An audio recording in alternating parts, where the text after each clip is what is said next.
Students, बेटा हमारा geography का 5th चैप्टर चल रहा है। हमारा 5th चैप्टर है ज्योग्राफी का। तो इसके अंदर हम हाफ चैप्टर इसका डिस्कस कर चुके हैं। आज अब हम इसका रिमेनिंग पार्ट डिस्कस करते हैं। तो हमने इसका जो फेरस मिनरल था उसके बारे में हम पढ़ चुके हैं। फर्स्ट वीडियो के अंदर फेरस मिनरल तक हम कर चुके हैं। तो हमारी जो टॉप लेसन है वो मिनरल एंड एनर्जी रिसोर्सेज। तो इसके अंदर आज हम इसका रिमेनिंग पार्ट पढ़ते हैं। तो देखिए बेटा, जो फेरस मिनरल्स होते हैं वो होते हैं जिसके अंदर आयरन कंटेन होता है, आयरन होता है। जो नॉन फेरस मिनरल्स होते हैं वो क्या होते हैं, जिसके अंदर आयरन नहीं होता है, जिसके अंदर लोहे की मात्रा बिल्कुल भी नहीं होती है। तो भारत के अंदर बहुत अधिक मात्रा के अंदर नॉन फेरस मिनरल्स नहीं है, मतलब सेटिस्फैक्ट्री नहीं है। लेकिन फिर भी जितने भी नॉन फेरस मिनरल्स में आते हैं उन सभी के बारे में अब हम डिस्कस करते हैं। तो इसमें जैसे copper, bauxite, lead, zinc, gold, ये सभी क्या है, बहुत ही इंपॉर्टेंट रोल प्ले करते हैं। तो अब हम कॉपर और बॉक्साइट के बारे में डिस्कस करते हैं। तो देखिए बेटा, इसमें कॉपर और बॉक्साइट के बारे में क्या बताया गया है, तो इसको देखिए ध्यान से। ये देखिए इसका मैप दिखाया गया है, मैप में बताया गया है। अब देखिए कॉपर के बारे में पढ़ते हैं।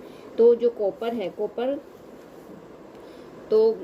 इसके अंदर जो कॉपर है, कॉपर के बारे में क्या बताया गया है, इसको कॉपर को हिंदी में तांबा कहा जाता है। तो तांबे में देखिए भारत के अंदर क्या है, जो कॉपर है उसके जो भंडार है बहुत ही कम मात्रा में पाए गए हैं।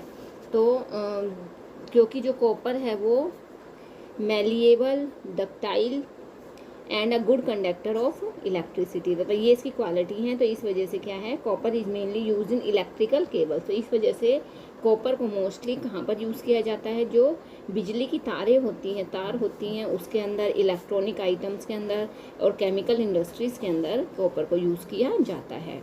तो जो मध्य प्रदेश के अंदर बालघाट माइंस हैं और राजस्थान में खेतरी माइंस हैं, दुखाने हैं, और झारखंड की सिंहभूम डिस्ट्रिक्ट के अंदर इसके बहुत अधिक मात्रा में कॉपर के खदान या खाने पाई गई हैं।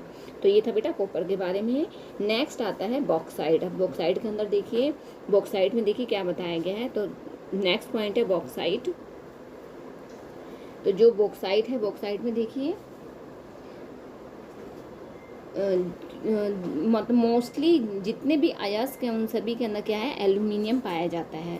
लेकिन सबसे अधिक जो एल्यूमिनियम है वो किस में पाया जाता है, वो कहाँ से प्राप्त होता है, बॉक्साइट से ही प्राप्त होता है। जो बॉक्साइट वो कैसा होता है, देखने में क्ले लाइक, मतलब ये मिट्टी जैसा दिखाई देता है, और इससे सबसे ज़्यादा मात्रा के अंदर एल्यूमिनियम प्राप्त किया जाता है। तो जो एल्यूमिनियम है वो क्या है, बहुत ही इम्पोर्टेंट मेटल है, क्योंकि aluminium because it combines strength of metal, क्योंकि ये बहुत सारे मेटल्स के साथ जब मिल जाते हैं तो उसकी पावर को बढ़ा देता है। जैसे आयरन विद एक्सट्रीम लाइटनेस, क्योंकि जो एल्यूमिनियम बेटा बहुत ही लाइट होता है, और जब ये आयरन के साथ मिल जाता है तो उसको और स्ट्रॉन्ग बना देता है। क्योंकि जो एल्यूमिनियम है उसकी कंडक्टिविटी और मेलिबिलिटी, ये दोनों ऐसी क्वालिटी हैं जिसकी वजह से बहुत ही ज़्यादा अच्छा माना गया है। तो इंडिया के अंदर देखिए कहाँ कहाँ पर बॉक्साइट की खानें पाई गई हैं, मेनली कहाँ का किन किन एरियाज़ के अंदर बॉक्साइट पाया गया है। तो ये देखिए भारत के अंदर कहाँ कहाँ पर सबसे ज़्यादा भारत में उड़ीसा, सबसे ज़्यादा भारत के अंदर found in Amarkantak plateau, Maikal hills and plateau region of Bilaspur, Katni, इन एरियाज़ के अंदर सबसे अधिक मात्रा के अंदर बॉक्साइट पाया जाता है। ठीक है बेटा, आगे देखिए हम। तो इसके अंदर देखिए एक इंटरेस्टिंग फैक्ट बताया गया है कि जब नेपाल का एक सम्राट था, नेपोलियन तृतीय था उसका नाम था, जब एल्यूमिनियम की खोज हुई, मतलब रिसर्च हो गई थी, डिस्कवरी हो गई थी, तो उसके बाद उसने क्या किया, एल्यूमिनियम को इतना ज़्यादा अपनी लाइफ के अंदर उसे यूज़ किया। उसने मतलब अपने कपड़ों के ऊपर जो बटन थे, हुक थे, वो भी एल्यूमिनियम के लगवाता था, और जो उसके घर पर कोई गेस्ट आ जाते थे तो एल्यूमिनियम से बने हुए बर्तन मतलब उसमें यूटेंसिल्स में ही वो उसे खाना खिलाता था, और सोने और चांदी के बर्तनों के अंदर मेहमानों को खाना दिया जाता था। तो इस प्रकार से बताया गया कि शुरुआत में जब एल्यूमिनियम को डिस्कवर किया गया था तो उस समय क्या एल्यूमिनियम बहुत ही ज़्यादा पॉपुलर हो गया था। तो ये था बेटा एल्यूमिनियम के बारे में। अब देखिए, अब नेक्स्ट हेडिंग आती है नॉन मेटेलिक मिनरल्स। अब हम नॉन मेटेलिक मिनरल्स के बारे में डिस्कस करते हैं। नॉन मेटेलिक मिनरल्स को जिसके अंदर अधात्विक खनिज मतलब जिसके अंदर मेटल बिल्कुल भी नहीं होता है। तो इसके अंदर बहुत सारे मैंने आपको एग्जांपल दिए थे जब आपको बताया था। तो इसके अंदर मेन इंपॉर्टेंट क्या है, मीका के बारे में आज हम पढ़ेंगे। फर्स्ट है आपका मीका, जिसे हिंदी में अभ्रक कहा जाता है। तो अभ्रक एक ऐसा मतलब मिनरल है जो क्या है, प्लेट्स के रूप में पतली पतली परत लेयर्स के रूप में पाया जाता है, और इसकी पतली पतली शीट्स आसानी से ईजिली बनाई जा सकती हैं। और जो मीका की जो शीट्स होती हैं वो कुछ सेंटीमीटर तक हाई मतलब ऊंचाई मोटाई में बनाई जा सकती हैं। एंड मीका कैन बी, जो मीका होता है वो बहुत सारे कलर्स में पाया गया है, जैसे black, green, red, yellow, brown, इन सारे कलर्स के अंदर मीका पाया जाता है। और इसके अलावा मीका की कुछ क्वालिटी होती हैं। तो इसकी क्या क्या क्वालिटी होती हैं, electric strength, low power loss factor, insulating properties and resistant to high voltage. तो ये सारी इसकी क्या है, प्रॉपर्टीज़, इसकी क्वालिटीज़ बताई गई हैं इसकी मीका की।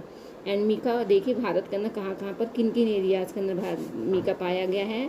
छोटा नागपुर प्लेटू, कोडरमा गया, हजारीबाग बेल्ट ऑफ झारखंड, इन और राजस्थान के अंदर भी क्या है, राजस्थान के अजमेर के अंदर मीका बहुत अधिक मात्रा के अंदर पाया गया है। इसके अलावा आंध्र प्रदेश की जो नेल्लोर की बेल्ट है उसके अंदर भी क्या है, मीका पाया जाता है। तो ये था बेटा मीका के बारे में, कहाँ कहाँ पर किन किन एरियाज़ के अंदर मीका पाया गया है। अब आगे देखिए, ये इसके अंदर बीच में एक है हजार्ड ऑफ माइनिंग।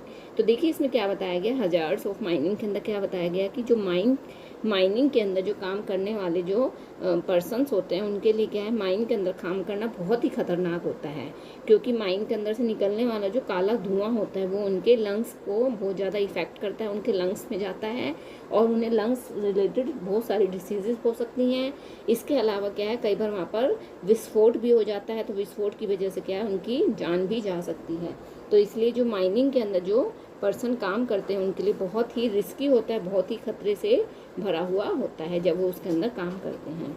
तो ये सारा इसके अंदर बताया गया है। और इसके अलावा इसमें एक पॉइंट और है बेटा, देखिए इसके अंदर लाइमस्टोन के बारे में बताया गया है। लाइमस्टोन क्या है, इसके अंदर जो रॉक मिनरल है उसके बारे में बताया गया है। तो रॉक मिनरल में देखिए जो रॉक मिनरल्स होते हैं जो चट्टानों से प्राप्त होते हैं, तो इसमें लाइमस्टोन है। लाइमस्टोन होता है चूना पत्थर।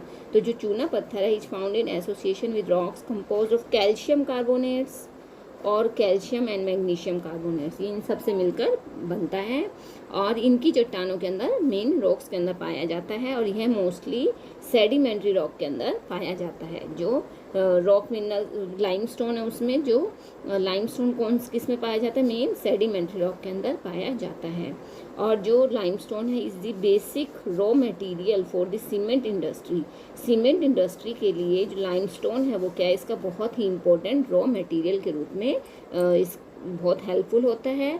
और इसके अलावा एसेंशियल फॉर स्मेल्टिंग आयरन और इन द ब्लास्ट फर्नेस, और जो जहाँ पर लोहे को गलाया जाता है, पिघलाया जाता है, उन भट्टियों के लिए भी क्या है, वहाँ पे जो भट्टियाँ होती हैं उनकी फर्नेस होते हैं, उनके लिए भी क्या है, जो लाइमस्टोन है चूना पत्थर है बहुत ही ज़्यादा इम्पोर्टेंट होता है।